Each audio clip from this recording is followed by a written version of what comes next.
you announced the move of Cole Farmer to linebacker. That's been something that's talked about for a little bit. But why now? Why do you think that? It really, you know, came down to he came to camp. He was 215 pounds. He ran 4.4. You know, by the time spring ball comes, he's going to be 225 pounds. His dad was a 235-pound tailback in Hawaii.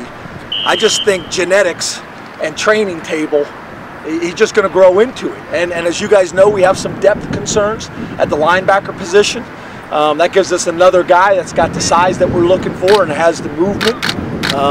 You know, so that's what's so valuable about recruiting safeties right now. In our scheme, we play with 3 safeties on the field almost all the time.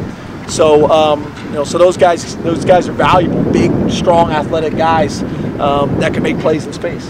You talked a lot about the speed of the freshman class. How has that translated into on-field performance? Because a lot of times one doesn't actually equate to the other. At this point, I think you're right on. You're accurate. I think at this point, you know, the freshmen for the most part are still thinking.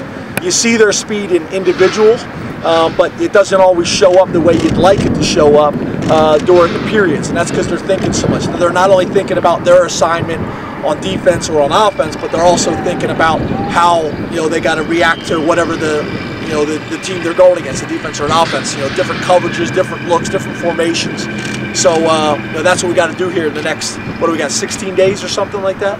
We got to get those guys playing fast. What are some of the characteristics or qualities of coaching a team that's composed pretty much half true freshmen or redshirt freshmen? You know, I don't think about that a whole lot. Somebody sent me a stat the other day that we have the 2nd youngest team in America. You know, I don't know. I can't change it, so spending a whole lot of time on it. We just coach the guys that are here. We coach them hard. We love them hard. We fly around and have fun and develop them. And we do the same thing with the seniors. We do the same thing with the freshmen. I probably spend more time with the freshmen.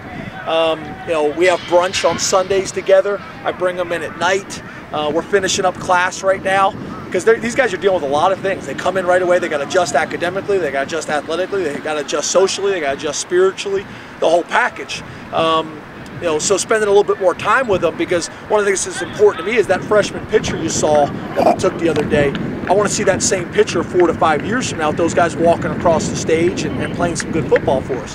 One of the things that's been great is each night we bring different speakers in. The President Barron came in and spoke the other night, did a great job. We had the Women's Center come in and speak to us as well. We're going to have campus police. Each night we have a different message come from outside to come and talk to the teams. There's been some really good messages. I think that's really important for our young players like the freshmen from a development standpoint, so they can get adjusted to Penn State and the community. How the quarterback shit?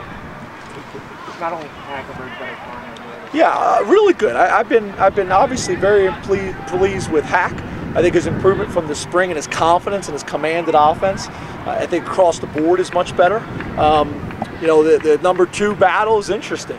McSorley, all the things that we thought about him when we recruited him. He's a winner. He's smart. He's picked it up really well. He doesn't panic. You know, that's what you see a lot of times. These young kids put him in there, and you don't see that. So, you know, I think Mike has had a great. O'Connor's had a great summer. You know, Dwight Gall, our strength coach, said he's maybe had the best summer of anybody on the team. But McSorley's right there, and that's what we want. You know, we want to create competition at every position, especially the quarterback position.